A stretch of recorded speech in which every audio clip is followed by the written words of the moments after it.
The Death of a Lost Boy. I'm Rebecca Lieb. I'm Jason Horton. And this is Ghost Town.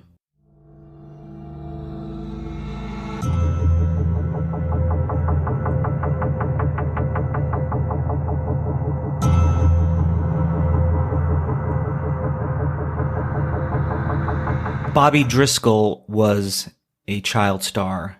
And like a lot of child stars, those stars fade.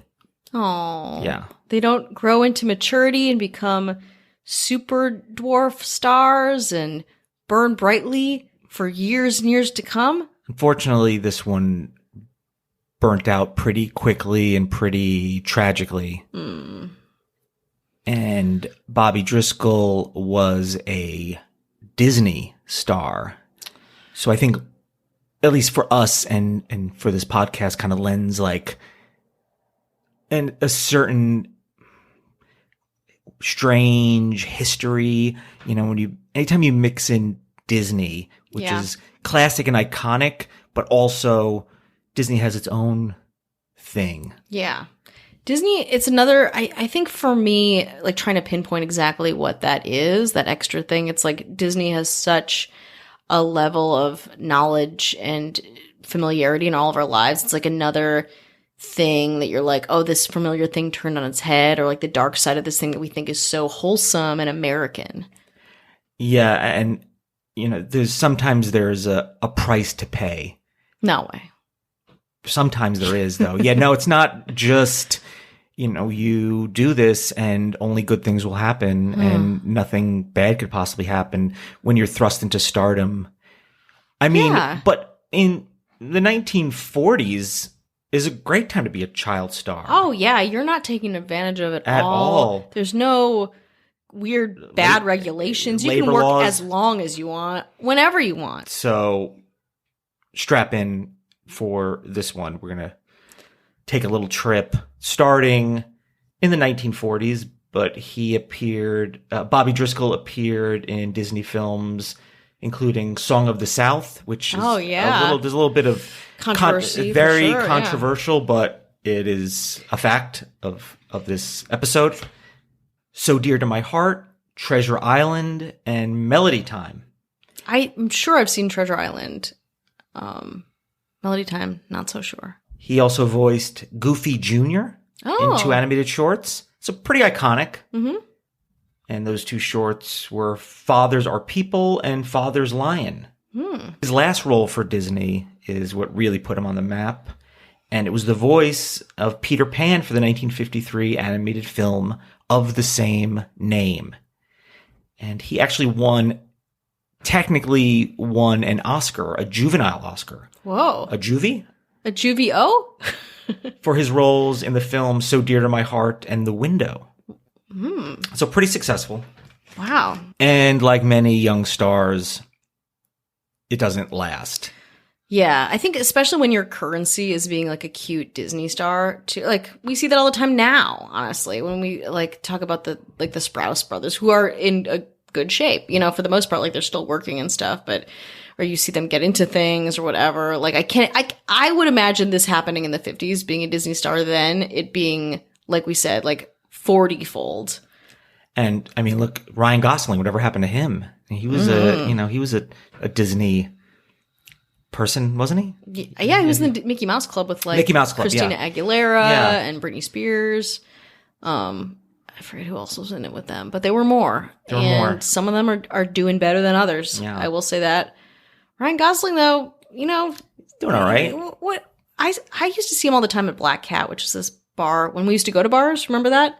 Down on Sunset, and he was as hot as you have seen on the films. Yeah, and I've seen him on the films. You've seen him on the films? Hot. Yeah, he's hot. You know, you get older, your voice changes, you look different. Ugh. Even at the height of where he plays Peter Pan, he was dropped by Disney. That's crazy. Yeah. And they're like, let's get Mary Martin in here. Like, what was the plan, you know? Well, you ever hear of Howard Hughes? Yeah, I've heard of him. And his fingernails and urine chambers. Is maybe pre that, but on the cusp of that. Yeah, when he was like handsome. When he looked like, in my mind, Leonardo DiCaprio in The Aviator. Okay. Yeah.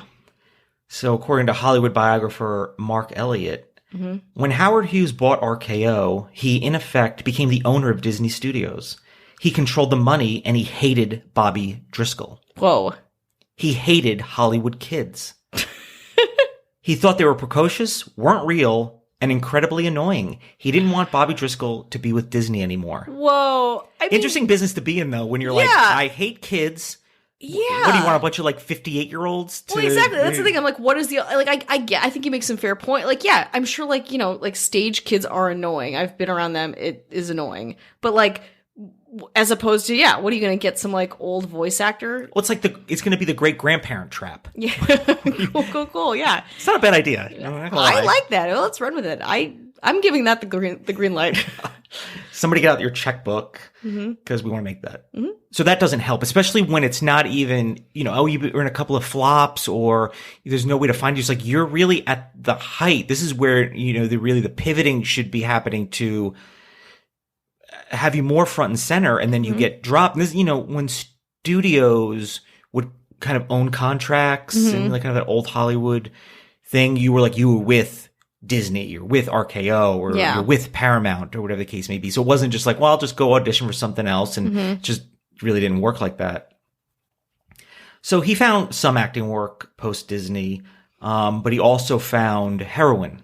During high school. So he went back to high school in this kind of normal world. That's awful. And it was probably tough for him because, you know, there's people that are like, oh, well, look who's back. Yeah. And you know, you don't know if he had a chip on his shoulder, but it had to be pretty tough because it doesn't prepare you. No, but let's say everything goes well and you're a child star and you stop being a child star and you're pretty well adjusted and you're like, whatever. And then you go to a high school. Which is tough and in general, even if you're not, but like, even let's say child star wants to be normal, go to a normal high school. There's already an adjustment period, already a socialization that you're unfamiliar with. But like, add any stress or struggle to the mix. That just sounds incredibly traumatic. So we found, some comfort in drugs and heroin. And he had 2 sons and a short-lived marriage, but he also had a lot of trouble with the law. So he was, he had trouble, and that's just the road he went down. He was sentenced in 1961. He was remanded to the Narcotic Rehabilitation Center of the California Institute for Men in Chino, California, because his drug addiction was so problematic and just run-ins with the law. And they were like, this is hopefully will help, and this is your sentence. And then after that, finding acting work, forget about it. Yeah. Especially like, what year was this anyway? It's the early 60s. So it's like where... It's not even like late 60s where like, again, a little bit more culturally forgivable. Like, you're a child star. You have had drug problems. You're incarcerated. Like, it's like, great. Enjoy yourself. Maybe find a new line of work. He did briefly find a home in a community in New York City with a little collective group I like to call The Factory. Oh, no. From Andy Warhol. Oh. So the world of the avant-garde. I thought you were going to say something like Heaven's Gate. And I was like, oh, boy. No. This is much cooler. Yeah. But also probably not good for a guy trying to rehab himself. But he kind of, for a time, found his people.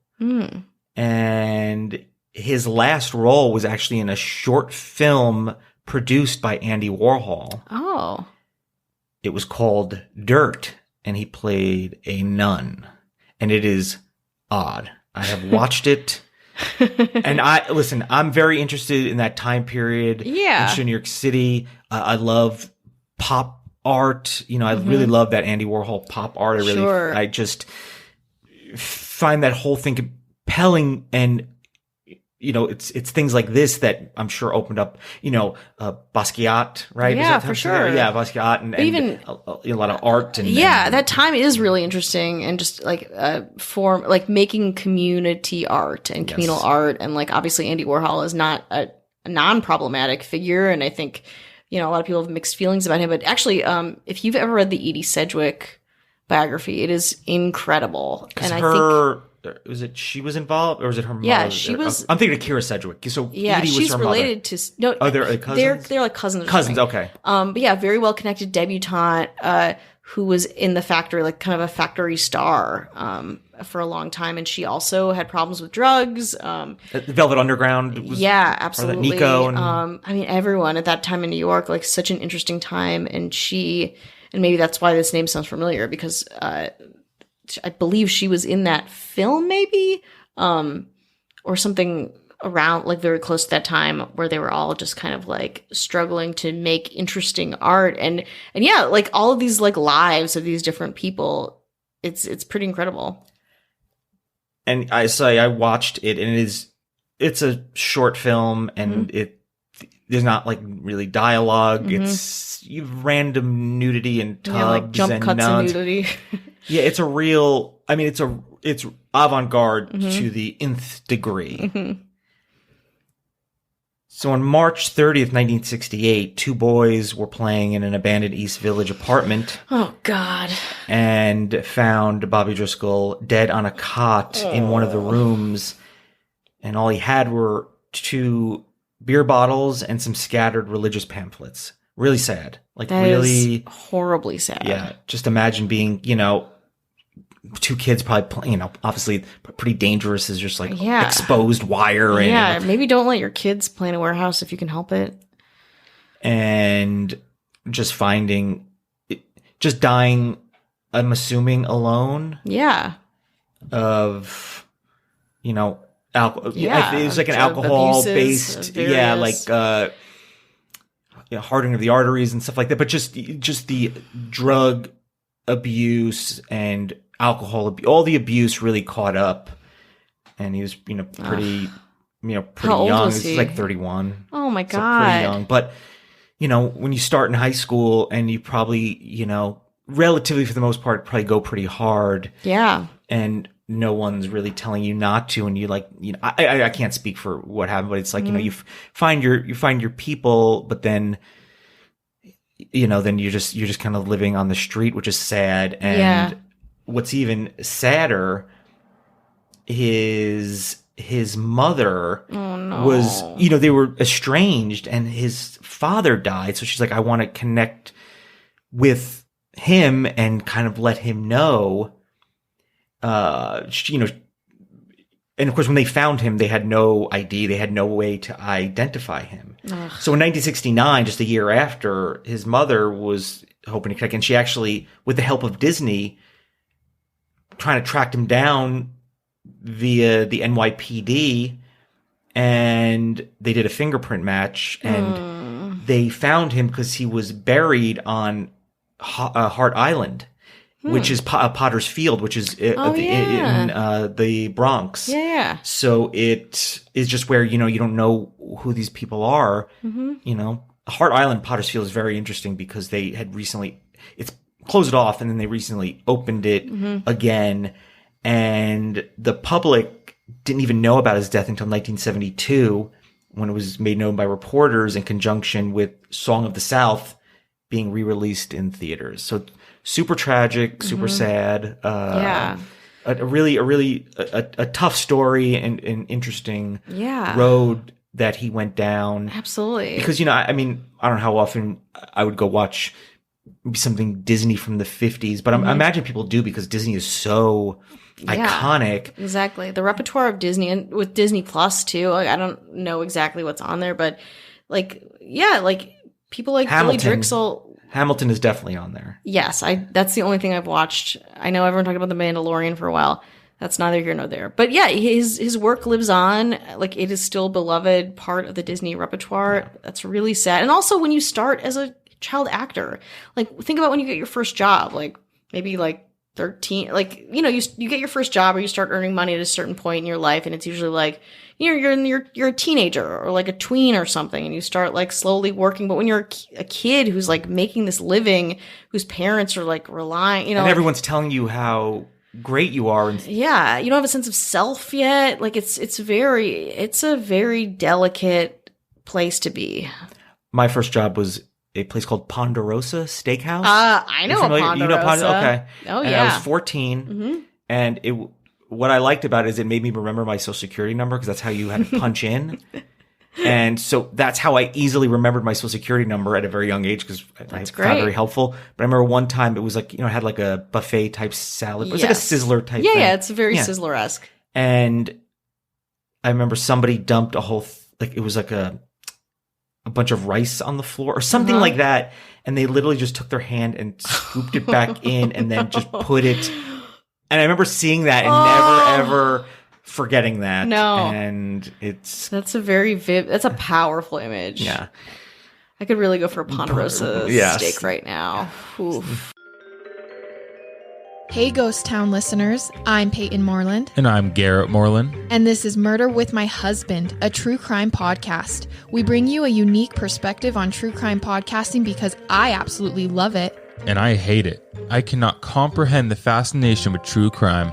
Listen as I venture into the darkest crimes by telling a different true crime story each week to get Garrett's reaction and discuss how we see each of the morbid details differently. 2 point of views, 1 true crime podcast. Available on Apple Podcasts, Spotify, or wherever you choose to listen. I love it. And I hate it. Goodbye.